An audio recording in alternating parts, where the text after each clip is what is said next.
नमस्कार विद्यार्थी मित्रांनो. आज आपण या व्हिडिओमध्ये मुंबई उच्च न्यायालय भरती जी सुरू झाली आहे, त्यासाठी शिपाई, हमाल आणि लिपिक या पदासाठी महत्त्वाचे असणारे 20 सामान्यांचे प्रश्न आज आपण या व्हिडिओमध्ये पाहत आहोत. हे जे प्रश्न आहेत मित्रांनो, हे सर्वच्या सर्व प्रश्न आपल्याला प्रिव्हियस क्वेश्चन पेपर सोबतच करंट अफेअर्स 2025 वर आधारित असणार आहेत. त्यामुळे आपल्याला या व्हिडिओची जर PDF डाउनलोड करायची असेल तर नोकरी इन्सायडर या नावानं आपलं टेलिग्राम चॅनल आहे. सोबतच आपलं WhatsApp चॅनल देखील आहे.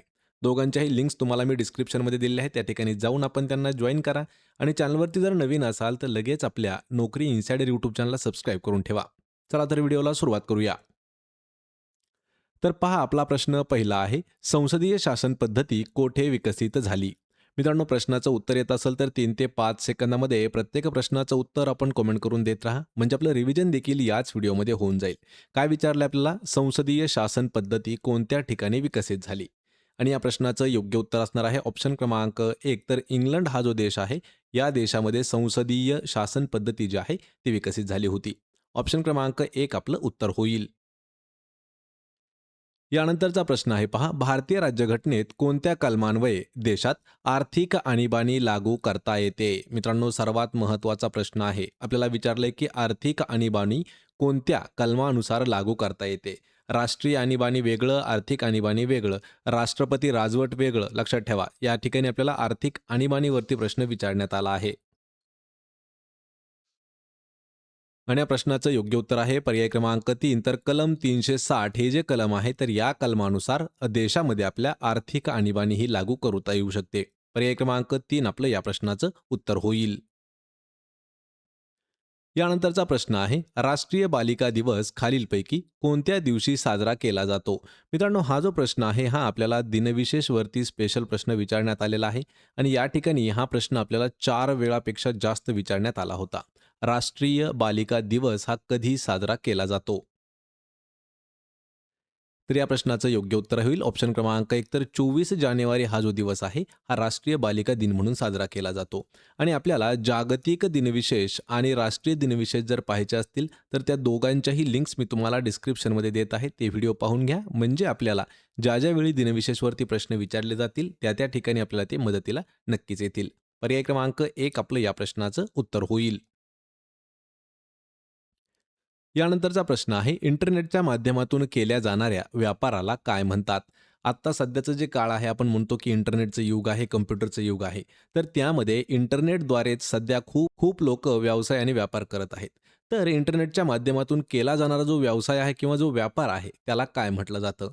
आणि मित्रांनो, सर्वांना या प्रश्नाचं उत्तर येणं गरजेचं आहे. तर त्याला ऑप्शन क्रमांक 2 ई कॉमर्स असं म्हटलं जातं. लक्षात ठेवा, ई कॉमर्स. म्हणजे ई कॉमर्स म्हणजे काय? एक प्रकारे पहा, Amazon आहे, दुसरा आहे पहा फ्लिपकार्ट, यानंतर आहे पहा स्नॅपडील. या ज्या कंपन्या आहेत, तर ह्या ई कॉमर्स कंपन्या आहेत. कारण ह्या ज्या आहेत, ह्या इंटरनेटच्या द्वारे पूर्ण व्यवहार त्यांचा करत आहेत.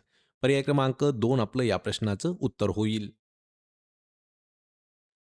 यानंतरचा प्रश्न आहे पहा, बोहाग बिहू हा उत्सव खालीलपैकी कोणत्या राज्यात साजरा केला जातो? आपल्याला कधी कधी प्रश्न फक्त बिहू असा विचारला जातो. तर लक्षात ठेवा, मला या प्रश्नाचं उत्तर सांगा. बिहू हा जो आहे उत्सव हा कोणत्या राज्यामध्ये साजरा केला जातो? पण या ठिकाणी आपल्याला बोहाग बिहू असा उत्सव विचारलेला आहे. आणि मित्रांनो, या प्रश्नाचं योग्य उत्तर आहे ऑप्शन क्रमांक 2. तर आसाम या राज्यामध्ये साजरा केला जातो पहा बोहाग बिहू नावाचा उत्सव. पर्याय क्रमांक 2 आपलं या प्रश्नाचं उत्तर असणार आहे. मित्रांनो, आपल्याला जेवढे काही महत्त्वाचे आपले राज्य आहेत आणि त्या राज्यामधील असणारे लोकनृत्य प्रकार किंवा उत्सव जे आहेत ते सुद्धा आपण एका व्हिडिओमध्ये घेतलेले आहेत. त्या व्हिडिओची लिंक तुम्हाला डिस्क्रिप्शनमध्ये मी दिलेली आहे. यानंतरचा प्रश्न आहे, नोबेल पारितोषिक मिळविणारे पहिले भारतीय खालीलपैकी कोण आहेत? आपल्याला या ठिकाणी डायरेक्ट विचारले की पहिले भारतीय. जर आपल्याला पहिली भारतीय महिला विचारला असतं तर आपला प्रश्न वेगळा राहिला असता. पण या ठिकाणी फक्त विचारलंय की नोबेल पारितोषिक मिळवणारे पहिले भारतीय कोण आहेत? आणि आपल्या सर्वांना हा प्रश्न माहीत असणं गरजेचं आहे मित्रांनो. आणि या प्रश्नाचं योग्य उत्तर काय आहे? पर्याय क्रमांक 3. तर रवींद्रनाथ टागोर जे आहेत, हे असे पहिले व्यक्तिमत्व आहेत, भारतीय व्यक्तिमत्व, त्यांना सर्वात पहिल्यांदा नोबेल पारितोषिक मिळालेलं होतं. पर्याय क्रमांक 3 आपलं या प्रश्नाचं उत्तर होईल. प्रश्न क्रमांक 7 आहे, स्वामी विवेकानंद यांनी रामकृष्ण मिशनची स्थापना कोणत्या वर्षी केली? यावरती आपल्याला 3 प्रश्न विचारले जातात. पहिला प्रश्न असा विचारला जातो की रामकृष्ण मिशन याची स्थापना कोणी केली? तर लक्षात ठेवायचे, स्वामी विवेकानंद यांनी रामकृष्ण मिशनची स्थापना केलेली आहे. दुसरा प्रश्न विचारला जातो की ती कोणत्या वर्षी केली? तर प्रश्नाचं उत्तर होणार आहे पर्याय क्रमांक 1 तर 1897. किती? 1897 या वर्षी केली. मग तुमच्यासाठी मी तिसरा प्रश्न विचारतो की स्वामी विवेकानंद यांनी 1897 साली रामकृष्ण मिशनची स्थापना केली. पण ती कोणत्या ठिकाणी केली? या प्रश्नाचं उत्तर मला तुम्ही कमेंट करून द्यायचं आहे. ठिकाण कोणतं आहे? पण या प्रश्नाचं उत्तर काय होईल? पर्याय क्रमांक 1. यानंतरचा प्रश्न आहे जागतिक सामाजिक न्याय दिवस खालीलपैकी कोणत्या दिवशी साजरा केला जातो? यावर आपल्याला 2 वेळा प्रश्न विचारला होता पहा. जागतिक सामाजिक न्याय दिवस हा कधी साजरा केला जातो? आणि या प्रश्नाचं अचूक उत्तर होणार आहे पर्याय क्रमांक 2 तर 20 फेब्रुवारी हा जो दिवस आहे 20 फेब्रुवारी तर या दिवशी जागतिक सामाजिक न्याय दिवस हा साजरा केला जातो. मित्रांनो, पाठीमागे सुद्धा तुम्हाला मी सांगितलं आहे की दिनविशेष जर आपल्याला पाहायचे असतील तर त्या दोनही व्हिडिओच्या लिंक्स मी तुम्हाला डिस्क्रिप्शनमध्ये दिलेल्या आहेत. पर्याय क्रमांक 2 आपलं या प्रश्नाचं उत्तर असेल. यानंतरचा प्रश्न आहे bring it on the incredible story of my life हे आत्मचरित्र खालीलपैकी कोणत्या खेळाडूचे आहे? यावर आपल्याला फक्त करंट अफेअर्स 2025 मध्ये प्रश्न विचारला जाऊ शकतो. कारण कधी-कधी आपल्याला आत्मचरित्र आणि खेळाडू असं सुद्धा विचारलं जातं किंवा लेखक सुद्धा विचारलं जातं. तर हे या ठिकाणी एक आत्मचरित्र आहे. Bring it on the incredible story of my life हे आत्मचरित्र कोणत्या खेळाडूचं आहे? तर तो खेळाडू आहे ऑप्शन क्रमांक 1 तर दीपा मलिक यांचं ते आत्मचरित्र आहे. मग दीपा मलिक कोणत्या खेळाशी संबंधित आहे? हे मला कमेंट करून आपण सांगायचं आहे. यानंतरचा प्रश्न आहे भारतीय राज्यघटनेनुसार भारतातील राज्यांच्या विधानसभेचा कार्यकाळ हा किती असतो किंवा किती वर्ष असतो? कशाचा? आपल्या राज्यातील विधानसभेचा कार्यकाळ. तर या प्रश्नाचं योग्य उत्तर होईल पहा ऑप्शन क्रमांक 2 तर विधानसभेचा कार्यकाळ हा 5 वर्ष इतका असतो. म्हणजेच पर्याय क्रमांक 2 आपलं या प्रश्नाचं उत्तर होईल. प्रश्न क्रमांक 11 आहे. भारतातील खालीलपैकी कोणत्या शहराला गुलाबी शहर म्हणून ओळखले जाते? यावरती मित्रांनो आपल्याला प्रश्न जवळपास 18 वेळापेक्षा जास्त पोलीस भरतीमध्ये विचारण्यात आला होता. कोणतं असं शहर आहे की त्याला गुलाबी शहर म्हणजेच काय तर पिंक सिटी असं म्हटलं जातं? तर या प्रश्नाचं योग्य उत्तर होईल पर्याय क्रमांक 4 तर जे जयपूर आहे. जयपूर कोणत्या राज्यामध्ये आहे? तर राजस्थानमध्ये आहे पहा जयपूर. आणि जयपूर या शहराला गुलाबी सिटी म्हणून किंवा गुलाबी शहर म्हणून ओळखलं जातं. पर्याय क्रमांक 3 आपलं या प्रश्नाचं उत्तर होईल. प्रश्न क्रमांक 12 आहे. भारतातील पहिले एकात्मिक कचरा व्यवस्थापन शहर हे कोणत्या शहरात उभारले जाणार आहे? मित्रांनो, हा जो प्रश्न आहे हा आपण करंट अफेअर्स 2025 वरती आधारित घेतलेला आहे. आणि आपण लवकरच एक सिरीज सुरू करणार आहोत ज्यामध्ये करंट अफेअर्स जानेवारी 2025 ते डिसेंबर 2025 या संपूर्ण वर्षामधील आपण करंट अफेअर्स घेणार आहोत. त्यातीलच हा एक प्रश्न आहे की भारतातील पहिलं एकात्मिक कचरा व्यवस्थापन शहर हे कोणत्या शहरामध्ये उभारलं जाणार आहे?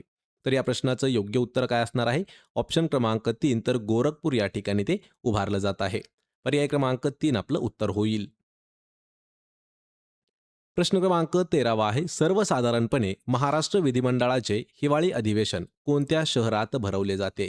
यावरती प्रश्न आपल्याला 3 ते 4 वेळा पोलीस भरतीमध्ये सुद्धा विचारण्यात आला होता की आपल्या महाराष्ट्राच्या विधिमंडळाचं हिवाळी अधिवेशन कोणत्या शहरामध्ये भरवलं जातं? तर या प्रश्नाचं योग्य उत्तर आहे पर्याय क्रमांक 4 तर नागपूर या शहरामध्ये भरवलं जातं. आणि नागपूर हे जे आहे हे आपल्या महाराष्ट्राची उपराजधानी सुद्धा आहे. नागपूरवरती आपण स्पेशल एक व्हिडिओ सुद्धा बनवलेला आहे. त्यामध्ये नागपूरची पूर्ण माहिती आपल्याला पोलीस भरतीसाठी पडू शकते. त्यावर सुद्धा आपण एक व्हिडिओ घेतलेला आहे.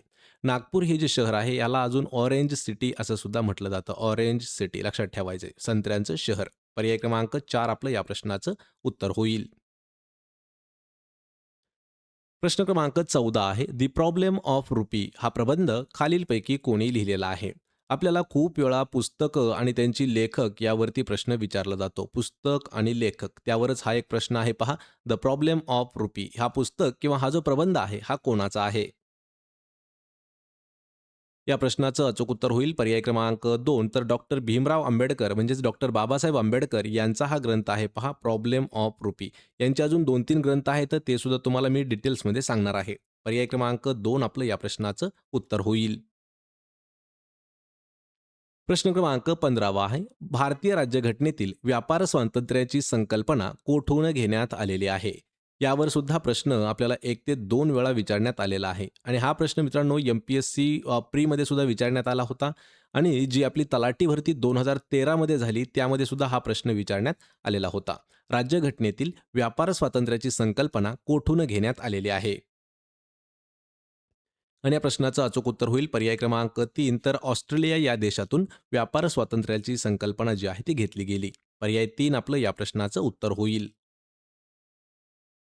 प्रश्न क्रमांक 16 आहे. ऑलिम्पिक सुवर्णपदक विजेता नीरज चोप्रा हा कोणत्या खेळाशी संबंधित आहे? लक्षात ठेवायचे मित्रांनो, ज्या वेळी एखादा खेळाडू एखादं गोल्ड मेडल जिंकतो तर त्याच्यानंतर एखाद्या परीक्षेमध्ये करंट अफेअर्स म्हणून त्यावरती प्रश्न आपल्याला विचारण्यात आत्तापर्यंत आलेले आहेत.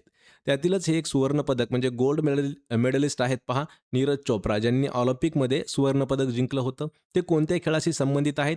तर ते आहेत पहा ऑप्शन क्रमांक 2 तर भालाफेक खेळाशी संबंधित. त्यालाच पहा जेवलिन थ्रो असं म्हटलं जातं. या खेळाशी संबंधित आहेत नीरज चोप्रा.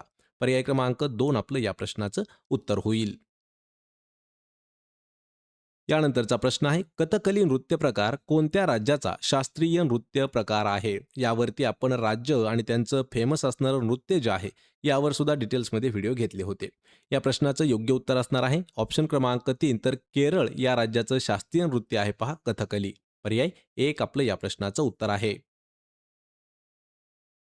प्रश्न क्रमांक 18 आहे. बाळासाहेब ठाकरे गोरेवाडा आंतरराष्ट्रीय प्राणी संग्रहालय कोणत्या शहरामध्ये स्थित आहे?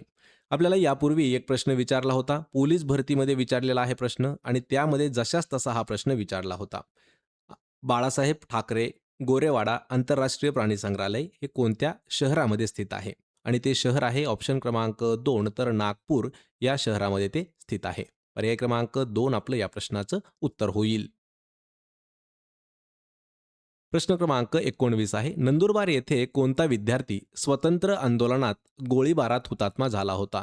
ज्यावेळी 1942ला चलेजाव आंदोलन सुरू झालं त्याच वेळेस नंदुरबारमध्ये सुद्धा काही ठिकाणी हे आंदोलन पेटलं होतं.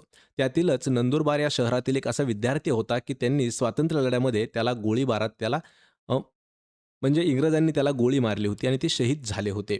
तर या प्रश्नाचं योग्य उत्तर होणार आहे आपलं पर्याय क्रमांक 2 तर शिरीष कुमार हे ते विद्यार्थी होते. तर मित्रांनो जो तिसरी आहे इयत्ता तिसरी याच्यावरती सुद्धा आपल्याला हा प्रकरण एक वेळा विचारण्यात आलं होतं किंवा दाखवलेलं सुद्धा होतं. म्हणजे इयत्ता तिसरीमध्ये हा धडा आपल्याला दिलेला होता. पर्याय क्रमांक 2 आपलं या प्रश्नाचं उत्तर होईल. प्रश्न क्रमांक 20 आहे. महाराष्ट्रात पहिल्या महिला विद्यापीठाची स्थापना खालीलपैकी कोणी केली? आत्तापर्यंत आपल्याला महाराष्ट्रातील पहिले यावरती हा प्रश्न विचारण्यात आला होता.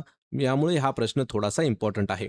महाराष्ट्रातील पहिल्या महिला विद्यापीठाची स्थापना जी आहे ही धोंडो केशव कर्वे यांनी केलेली आहे. ऑप्शन क्रमांक 4 आपलं या प्रश्नाचं उत्तर होईल. मित्रांनो हे होते महत्त्वाचे 20 प्रश्न. आपल्याला या 20 पैकी किती प्रश्नाची उत्तरं देता आली हे मला कमेंट करून नक्की सांगा.